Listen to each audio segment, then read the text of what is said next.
Hello, and welcome to AMAT362, Probability for Statistics at UAlbany. This is Lecture 8. We're going to continue our discussion of geometric and binomial random variables, but also after reviewing a little bit of combinatorics, as this is meant to occur roughly around the time of our first midterm. So we're going to be talking about a combinatorial method called stars and bars, which is pretty easy once you get the hang of it, but it's a trick which someone usually needs to tell you before you can figure it out on your own. As we reconsider geometric and binomial random variables, I'm going to consider a somewhat advanced topic associated to geometric random variables, which is called the gambler's rule.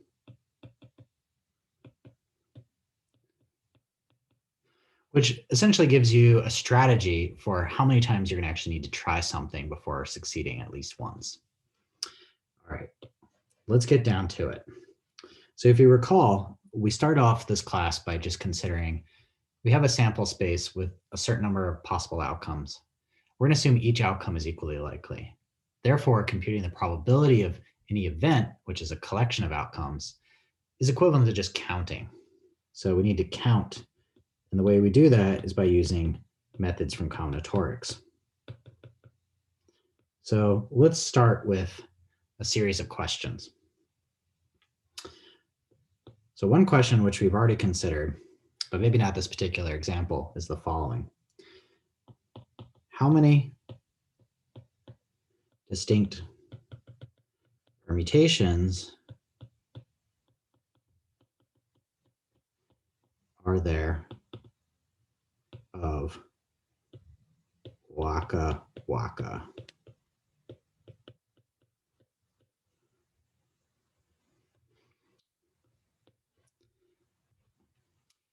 Pretty simple problem. We've got a word, but where certain letters are repeated.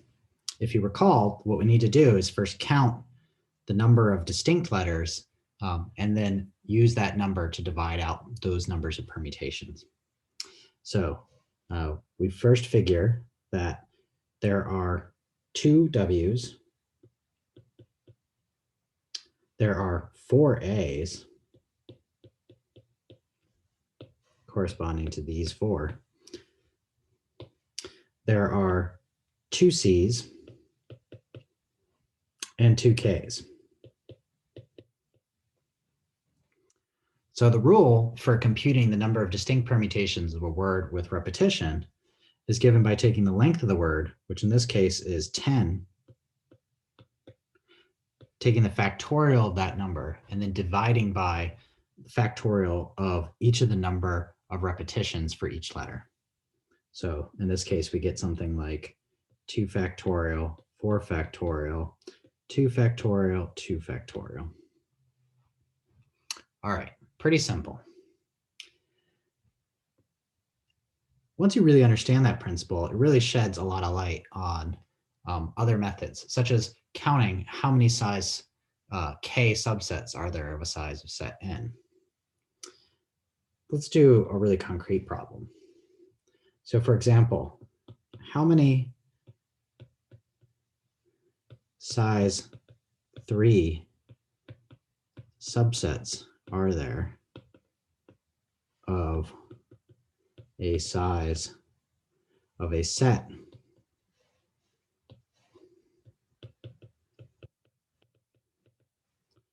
size 7? Suppose you had no idea how to approach this problem. One thing you could do is start by listing out possible subsets of size 3. The way I could do this is by first writing down all the elements of my list. Let's say x1 through x7. And then in determining a size 3 subset, I just need to put down 3 check marks and 4 x's. So for example, I could say that the first 3 elements are my set, but the last 4 are not. Or I could say the first 2 are, the third one isn't, but the fourth one is, and the others are not. And then of course I could keep repeating this pattern by slowly positioning one of those check marks off to the right, and then starting to bump up the next one. All right, obviously that's really laborious, but you can see that one way of choosing a size 3 subset is by writing down a permutation of 3 check marks and 4 x's, and then counting how many ways can I write down that string of check marks and x's. Well, that turns out to be an equivalent way for counting the number of size 3 subsets.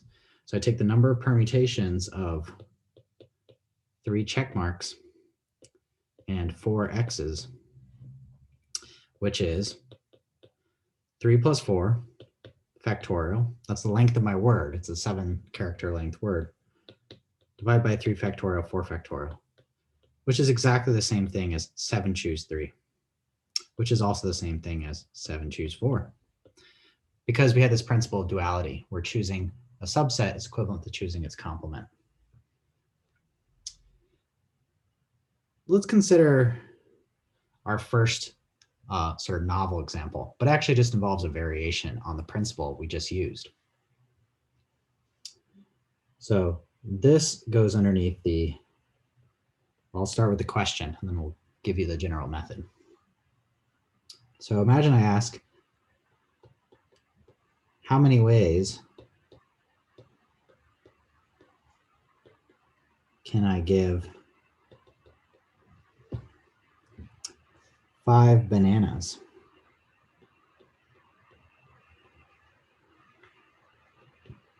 To 3 people?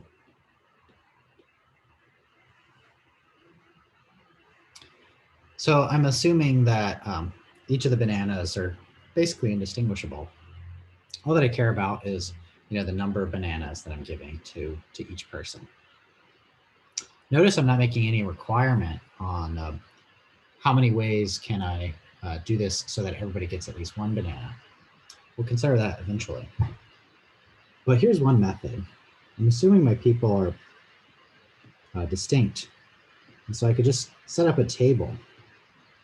I have person 1, person 2, person 3, and I'll just draw a little orange banana.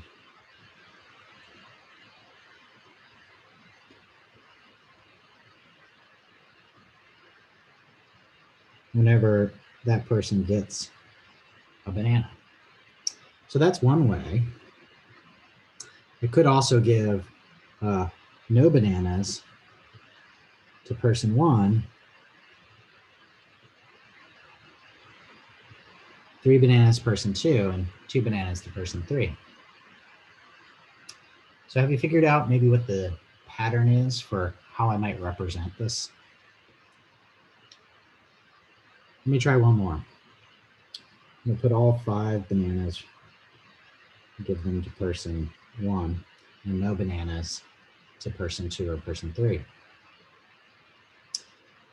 So imagine one way of representing this is that I realize that the column divider that separates my people, I can think of that just as a bar. And then wherever I have a banana, I'm going to have a star in that location. So let me show you another way of encoding this. This is the same thing as 3 stars, a bar, a star, and another star. That says give 3 bananas to the first person, 1 banana to the second, and another banana to the third. This symbol over here, this assignment over here, would correspond to a bar, 3 stars, another bar, and 2 stars. And then finally, this example over here, where I gave no bananas to person 2 or person 3, would correspond to putting 5 stars and 2 bars. So now you can see that the number of ways of assigning, let's say, n objects to k distinct people is I need k-1 bars to separate the k columns. And then I just consider the number of permutations of n stars and k-1 bars. In this case, this gives me that the number of assignments, so the number of banana assignments, 2 people assignments.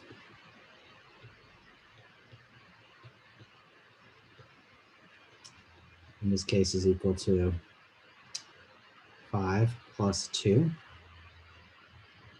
factorial divided by 5 factorial, 2 factorial, which is equivalently 7 choose 2 or 7 choose 5, because these all are equal, again, by this principle of duality. So in general, my stars and bars method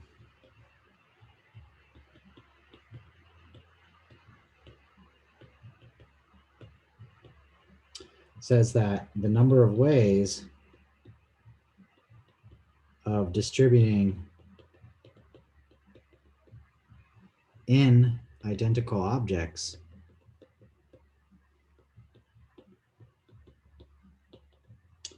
to k distinct people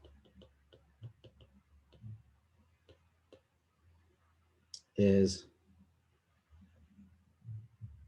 n plus k minus 1 factorial divided by n factorial k minus 1 factorial, where we think of this quantity here as representing the number of bars,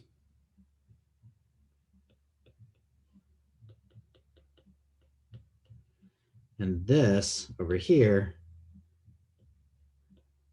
representing the number of bananas or objects.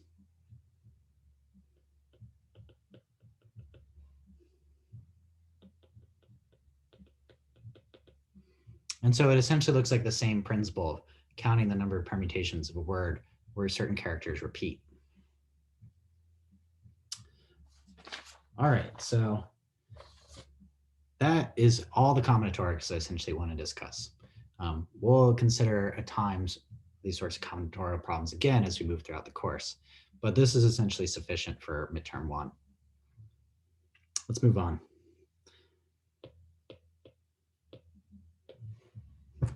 So I want to reconsider the geometric distribution because I think it's sort of a random variable that appears in life.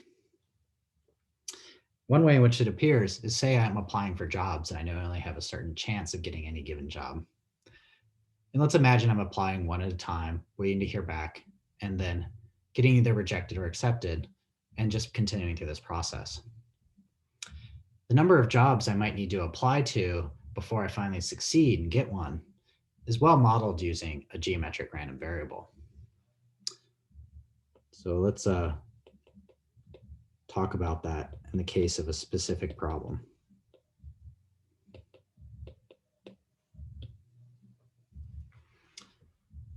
All right, so suppose I apply for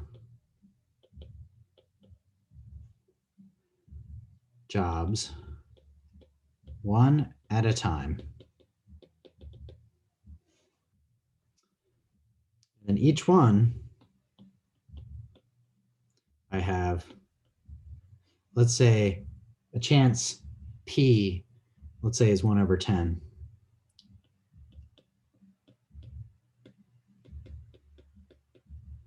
Of getting.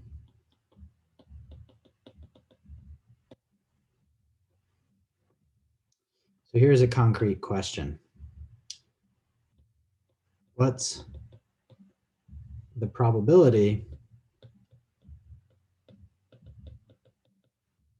that I have to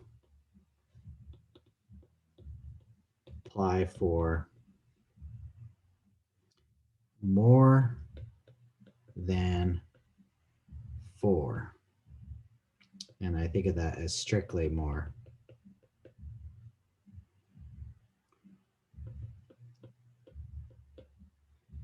In other words, the job that I actually get could be the 5th or the 6th or the 7th one, and so on. So i.e. 5th or 6th or 7th is a success. And then I'm happy because I have a job. But not any of the first 4. Well, there are a couple ways of approaching this. If you tend to really focus on the formulas, you might approach the problem like this. And it will seem a little drawn out, but eventually you'll get the right answer. So here's one way. So version 1. You need to compute. You first recognize that t is the geometric random variable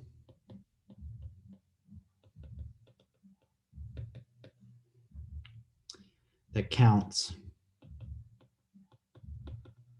number of tries until first success.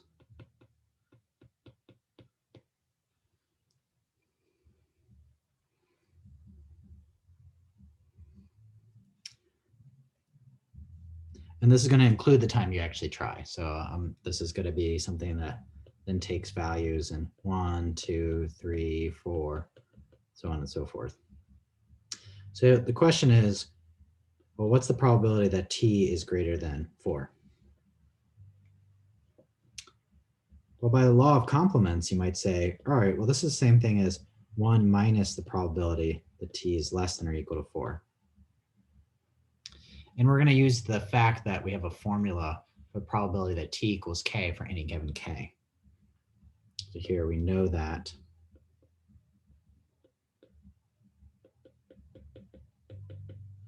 the probability that t equals k is q, which is 1 minus p, k minus 1 times p. Q is equal to 1 minus p. All this says is you have to fail k minus 1 times, and then you assume you succeeded on the kth try. All right, well, let's get down to it. Well, it's the same thing as 1 minus, what's the probability that t equals 1? Well, it's the probability we succeed on the first time, which is 1 out of 10. Plus probability that we fail once, and then we succeed on the second attempt. Plus the probability that we fail twice, 9/10 squared, and then succeed on the third try. And then finally, probability of failing 3 times and then succeeding on our fourth try.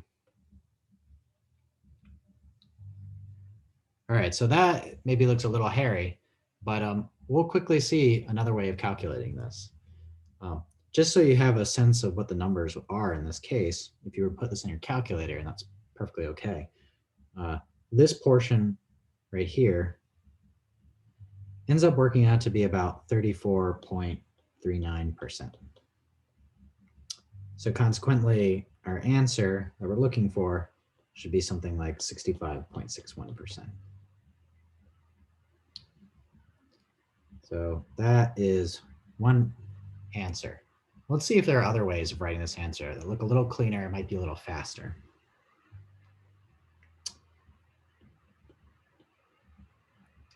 So this version is going to be the slow way, but I want to show you how to get out of it because it touches on something that's important for us to review.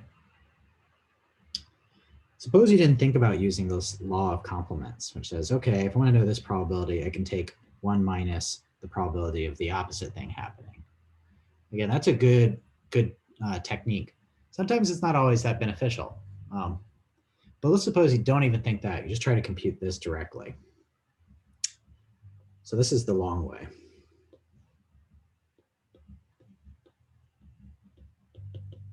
Where you compute directly.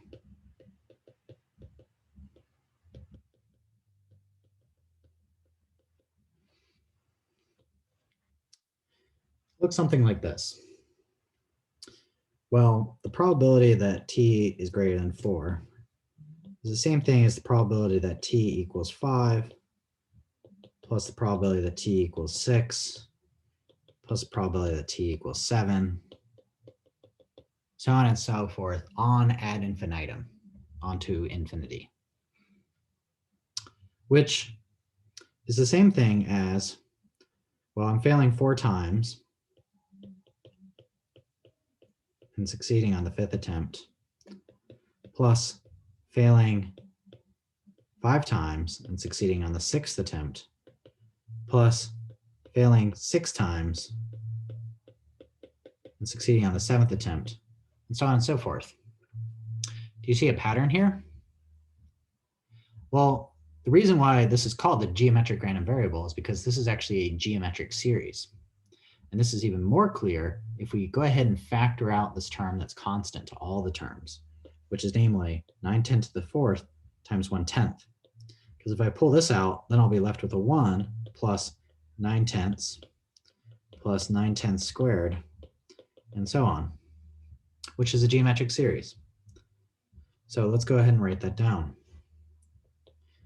So I could take this also as 9/10 to the 4th, 1/10 times 1 plus 9/10 plus 9/10 squared, so on and so forth. Now recall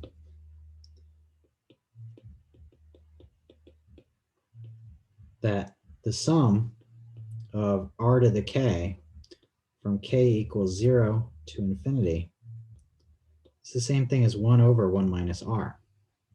This is the formula for a geometric series.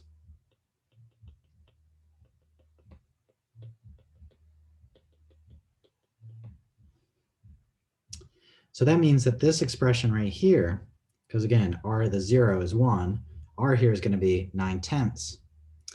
I take 1 over 1 minus 9/10. That's going to be the same thing as 10. That ends up canceling with the 10 here, and I'm left with just a much shorter answer, which is 9/10 to the 4th. Now this actually makes perfect sense, and this quickly gives me version 3, which is just saying that the probability I have to try more than 4 times means that I've definitely failed the first 4 times. So I just compute the probability of failing 4 times. Fail 4 times equals 9/10 to the 4th. And so these are equivalent ways. Although this former way required we went through a geometric series, the second or this third way now just requires we use some sort of clever logic. But again, sometimes they're not clever, especially for stress on a test or something like that. So being able to navigate through all these different pathways would be really useful. All right. So I want to make one more observation about what that geometric series formula tells us. And this goes back to a general principle about random variables, which I didn't say last lecture, but was hoping that maybe if you thought carefully, you would find out that is true. So here's a general rule. Here's a general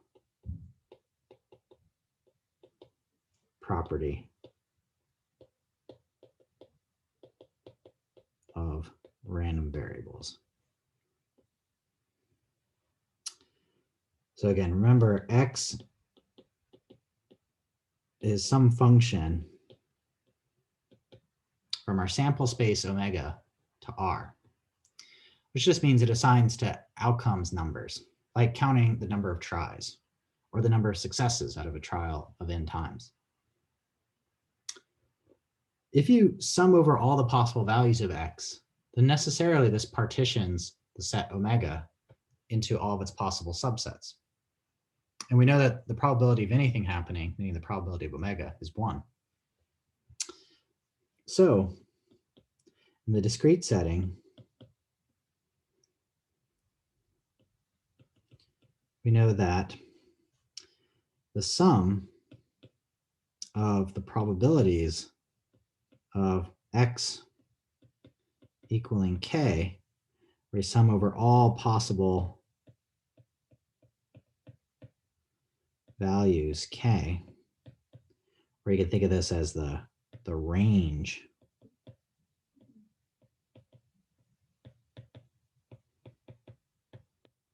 of x.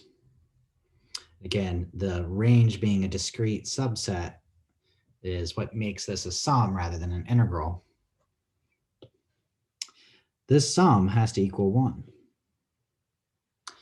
So let's check this property for the geometric random variable. So let's check this for geometric. Actually, let me go ahead and put this down here. So now we have for the geometric.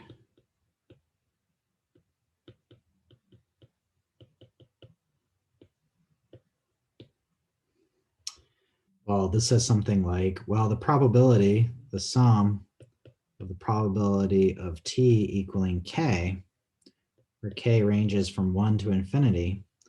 Again, I'm counting the try that you finally succeed on as the thing that's interesting. It's the try that we're trying to count. So this ends up equaling the sum of q to the k minus 1, again, summing from k equals 1 to infinity, times p.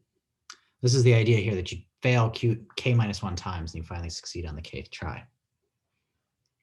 So if I factor this out, this p, because it's a constant, I get something like this.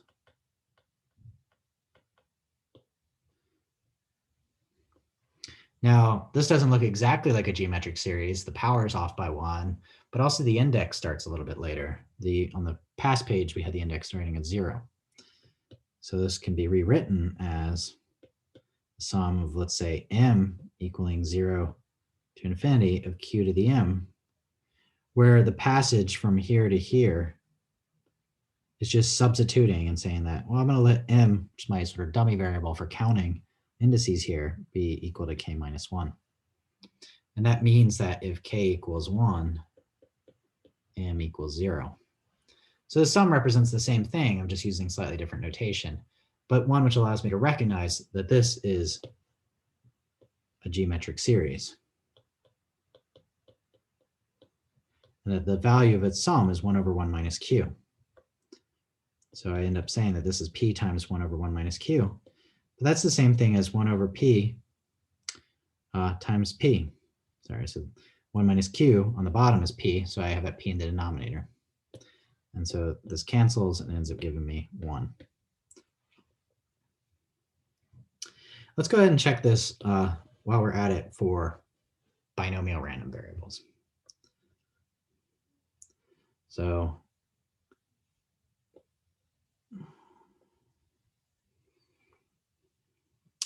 if I consider the binomial random variable,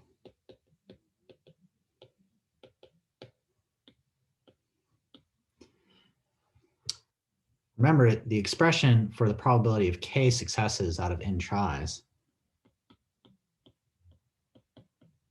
assuming that the probability of success was p and the probability of failure was q, looks something like this. N choose k times p to the k, q to the n minus k. And so this sum of everything has to be 1 is asking that when I sum from k equals 0 to n, because you can succeed 0 times all the way up through succeeding n out of the n times you try, I'm asking that this expression, n choose k, p to the k, q to the n minus k equals 1. All right, so this has to be true for the normalization property to be true.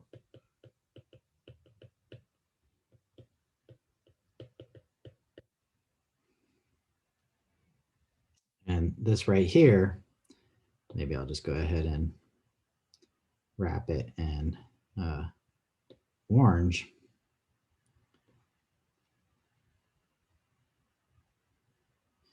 This is the normalization property.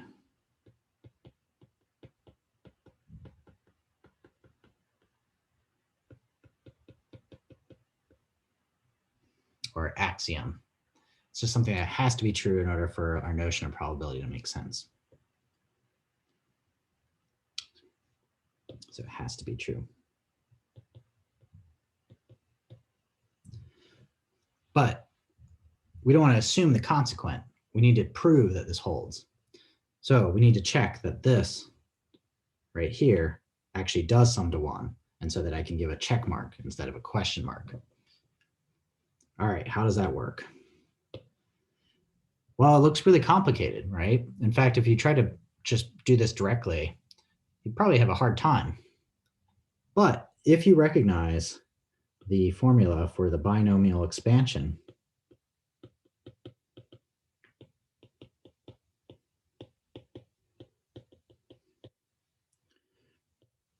you'll recognize that p plus q to the n can be expanded as, in choose k, where q ranges from 0 to n, of p to the k, q to the n minus k.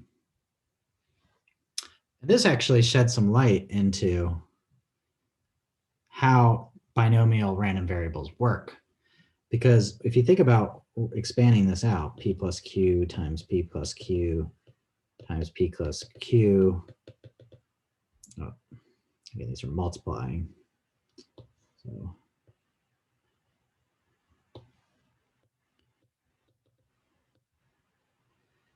remember, when you're doing FOIL, what you're doing is, taking first terms, multiplying them, and then doing first times this outer, and then inner terms together, and then inner times the last term.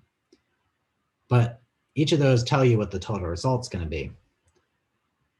At the end of the day, what you're actually doing is just picking a term from each sequence, maybe this one and that one and this one and that one, and going through, but you have to pick one from each of the n, which corresponds exactly to which term you pick, is did I succeed or fail on that try?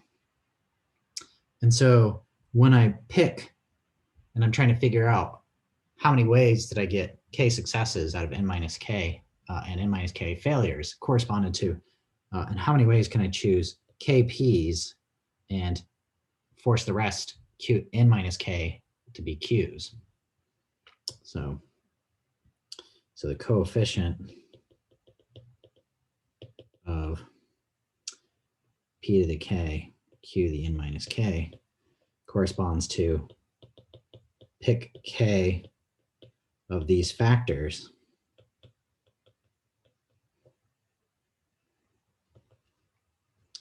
to multiply with p, and the remaining n minus k with q. So I could say, all right, if I'm doing for n equals 3, and I'm looking at k equals 2, q equal n minus k equals 1, then I could pick 1, 2, 3, or I could do 1, 2, 3,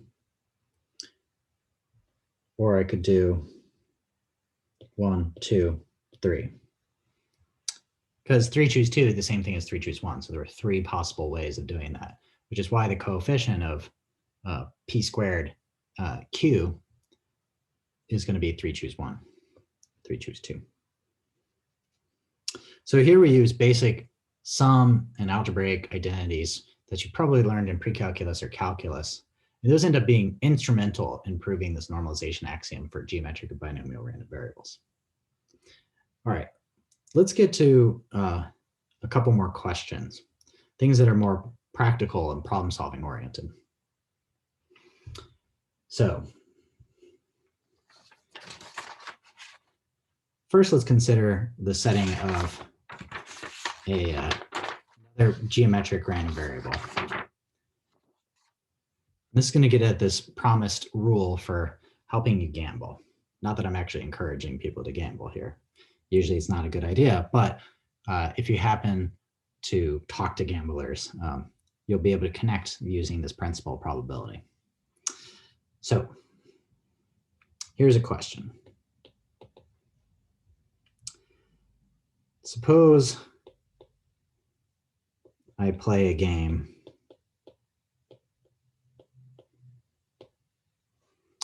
with 1 out of n odds of winning. You could think of this as, say, a lottery where there are capital N possible lottery numbers, and only one of them is the winning lottery number. So how many times do you need to play this game to feel like you have at least a 50% chance of winning at least once? The intuition is that somehow, if you had like 1 out of 100 odds for winning a game, then is it true that if you play the game 50 times, that you've got better than a 50% chance of winning. It's actually not quite true. And let's see why. How many times do I need to play this game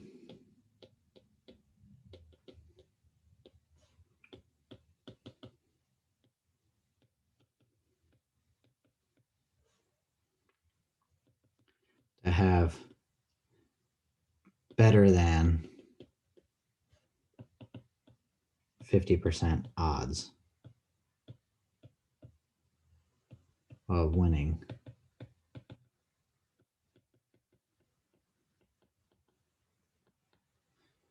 at least once? Now, notice this is slightly different than our notion of, let's say, expectation. Expectation, which we'll be talking about soon, is, well, if I have like 1 out of 100 chance of playing a game, and if I play the game 100 times, I expect to win once. But that's different than saying, how many times should I play to make my odds greater than 50%?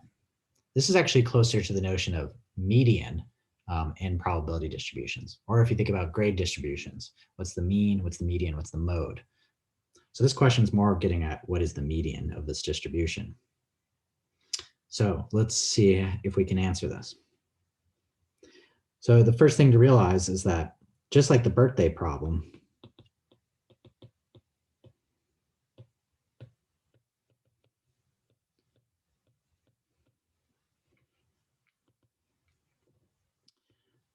probability of at least one win out of n attempts is equal to 1 minus the probability of no wins out of n attempts.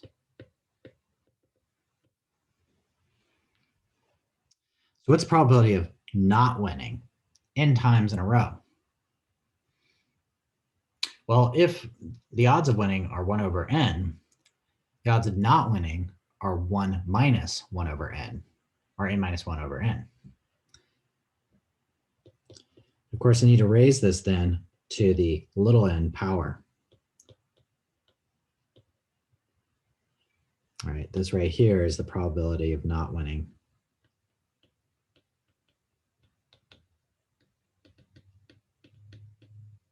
One time, and then we multiply it by n times for n tries, which is just recorded by having this exponent. You know, if I multiply 2 5 times, that's the same thing as 2 to the 5th. All right, so we want this probability here to be greater than 1/2. So one way of making this probability greater than 1/2 is to make this number less than 1/2.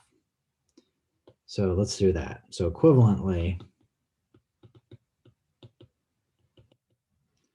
want n so that 1 minus 1 over big N raised to the little n is less than 1/2. Now, sometimes you can just push this in your calculator a bunch of times until you finally get below 1/2. But that's a little slow and not really elegant. One way to do this is to turn my exponent into a multiplication by using logs.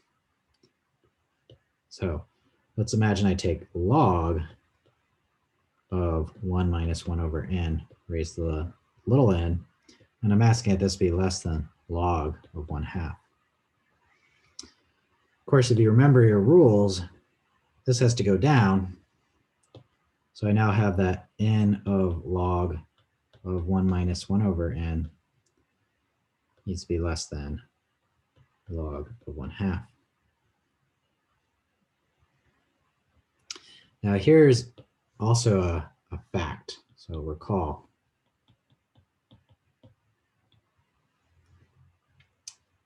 If I want to know what this is, so let's say log of 1 minus z, and again, this is going to be log base e, so really natural log.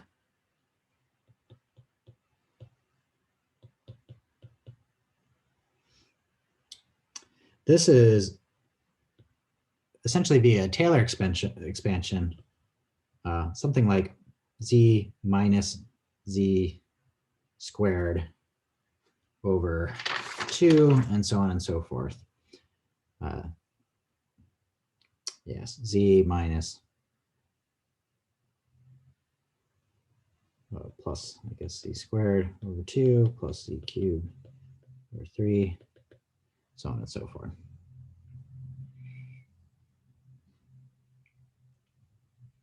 But actually, I need minus signs here. But minus sign, my apologies.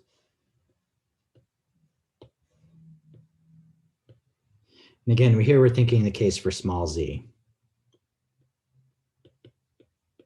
So in particular, z is less than 1, so that this number here is going to be between 0 and 1. And if you think about the graph of log, it's going to be negative. So these negative signs make sense. But all this is to say that if you forget higher order, meaning quadratic or higher terms, log of 1 minus c, and this is log base e, is approximately the same thing as minus c, which I can then use over here. So now I have something like n times log base e, oops, sorry, n times minus 1 over n is less than log base e of 1/2. But again, when you're taking log of a number between 0 and 1, you're going to get negatives. So what this ends up saying is that n needs to be, sorry, my apologies, little n needs to be greater than capital N times the natural log of 2. And this natural log of 2 works out to be something like 0.69. So this is sometimes called the 2/3 rule.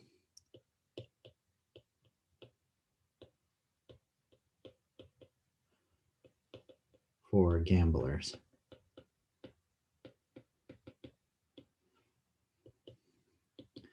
Which says that if you want to guarantee or make your probability of winning at least once out of little n tries, then little n needs to be larger than 1 over the odds times 2/3. So in this case, you need, or 69% is actually the, should be greater than 69% of 1 over your odds of winning.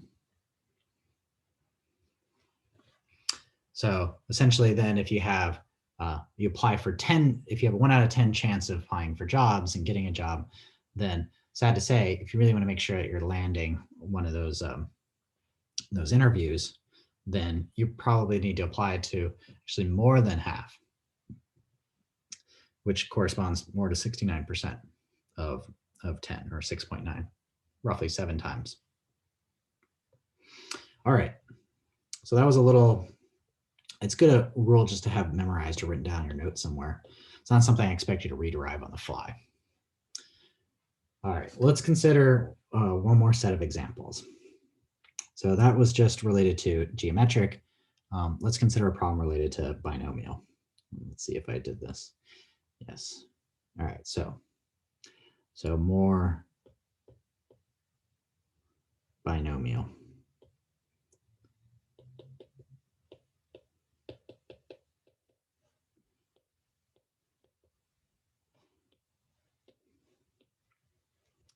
All right. So consider the situation where you're flipping a coin 6 times and you want to ask what's the probability of 4 or more heads.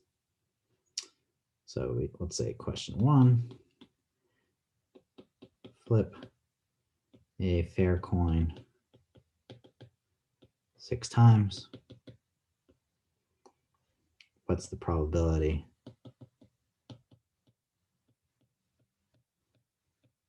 for heads? So remember, this is governed by a binomial distribution with 6 tries. That's my n.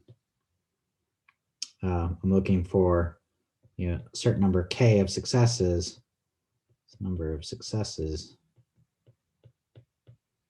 and I have my probability p here is half because it's a fair coin. So this ends up looking like 6 choose k, and then I need to take the probability of succeeding k times, which is 1/2 to the k, times probability of failing, which is 1/2 to the 6 minus k. But notice in this case, if I have 6 minus k and k here, this ends up canceling, and this ends up equaling just 1/2 to the 6 times 6 choose k, which is kind of a nice formula, but only applies in the setting where you have a fair coin, so p is 1/2. So to get 4 more heads, then I just need probability that S6 equals 4 plus probability that S6 equals 5 plus the probability that S6 equals 6. Again, this is what the probability of S6 equaling k is given by this binomial formula. Well, this just ends up equaling 1/2 to the 6, 6 choose 4, plus 1/2 to the 6, 6 choose 5, plus 1/2 to the 6, 6 choose 6, which ends up equaling 15 plus 6 plus 1, all divided by 2 to the 6, which is 22 over 2 to the 6, which equals 11/32 once you cancel everything. So that's a nice formula. But let's go ahead and combine that into a problem which looks different, but actually uses this calculation. So imagine you know 5 families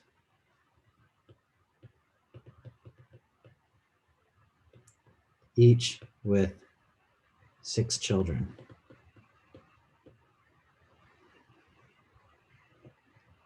What's the probability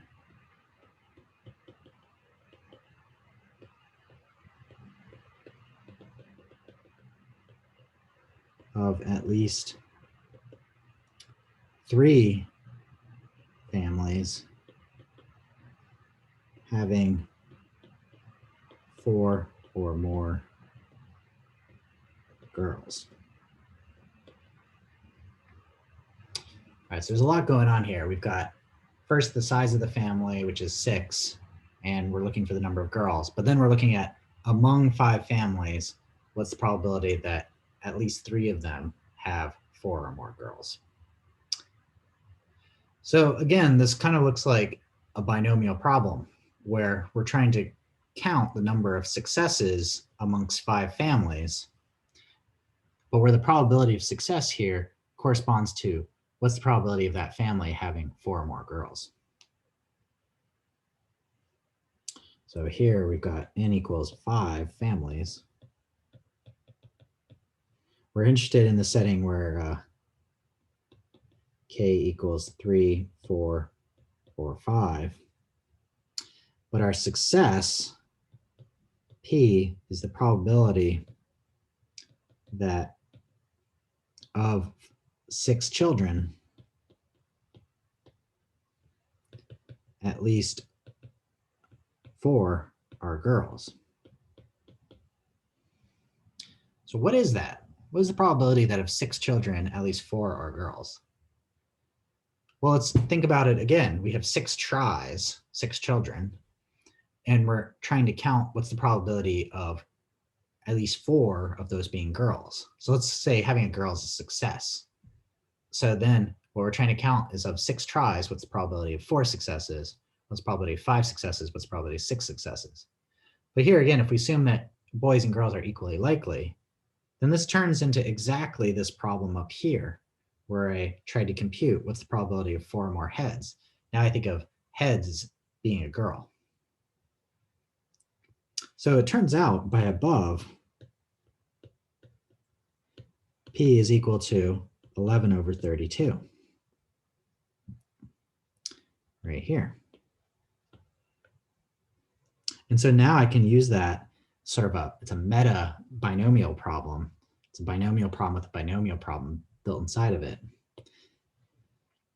So now I just have to compute, well, all right, so I need 5 choose 3 of the families, and I want 3 of them to have at least 4 or more girls. So that's 11 over 32 raised to the 3 times whatever that complement is. I guess it's something like 21 over 32.